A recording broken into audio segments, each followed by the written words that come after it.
I was very fortunate in that I had parents who cared, parents who went out of their way to make sure I got a good education. I stuck to my books. That, first of all, is the most important thing, is that you realize what your parents are doing for you.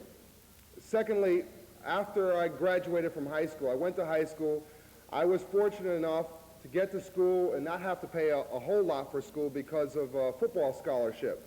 Not everyone has the opportunity to get athletic scholarships, which is why it's so important to make sure that your academics are up. Your academics are very important in that there are a lot of blacks and Hispanics, believe it or not, who can do well. I hear this all the time because of scholarships. Some people say it's not fair, and I've heard that before. And maybe it isn't fair, but if you take advantage of it, it could be fair to you, and there's no reason why you shouldn't. There are those who say, well, I don't want to be known as a token. The point is, you may get in as a token, but once you're in, you prove that you're there because of your qualifications. I'm not certain why I got in or how I got in. I do know that I graduated from college with a speech communications degree, over a 3.0. I had a psychology minor, and I concentrated in Spanish. I realized that if I was going to be in the news media in America, in this country where the fastest growing population is Hispanic, I better brush up on my Spanish, which is what I did. And I am glad I did, because all of those things help. First of all, speech communication is extremely important. If you don't read and you can't speak, and all you know is street language, you're not going to make it. You might make it with street language if you have a career in selling crack. But then again, if you do have a career in selling crack, I may do a story about you. And I'm sad to say I just did a story about 3 Jamaicans who were killed. And I do this all too often. I walk around P.T. Barnum, around Father Panic Village. I know I'm supposed to be talking about communications, but whenever I get into these type of affairs, I usually find myself talking about the people that I'm talking to and how important it is for you to graduate, to get an education, to learn how to read, to learn how to write.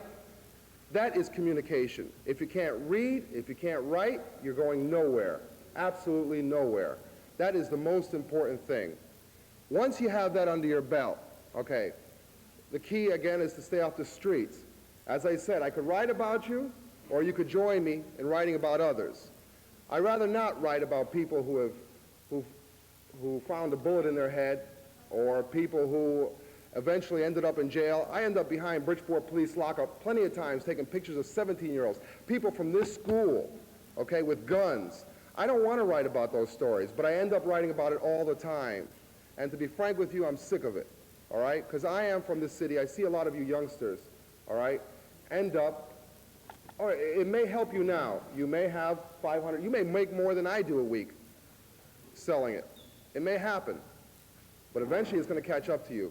You can mark my words on that. And, you know, it's not very funny, okay?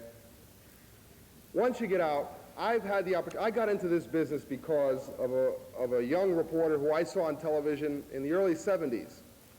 And I was so proud because he was Hispanic. And what he did was he jumped the fence with a cameraman, ran into a mental hospital, and showed the world what was happening to people, okay? People were on the ground, in, you know, just in terrible, deplorable conditions. That man ended up making a lot of money and becoming very famous. Geraldo Rivera now has his own talk show. He's doing quite a bit for himself. And it's something to be proud of, people like that. So I wanted to do it too. I'm not making his money. But I'll tell you, I'm here in Bridgeport writing about what I want to write about, doing stories about what I want to do, and hoping that it'll make a difference. And that's what, to me, communication is about.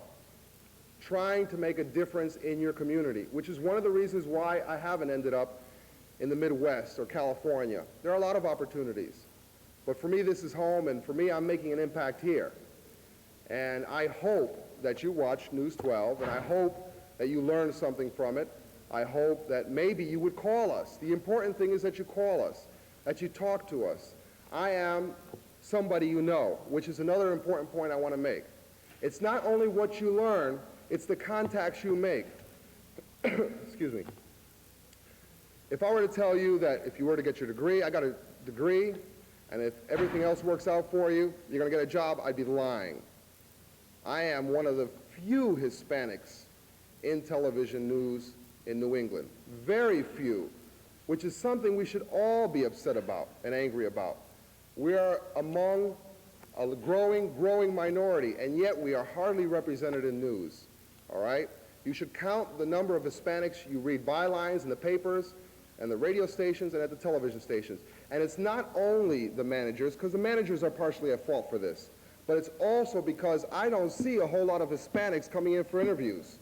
People ask me, I'll give them telephone numbers, but they do not follow through.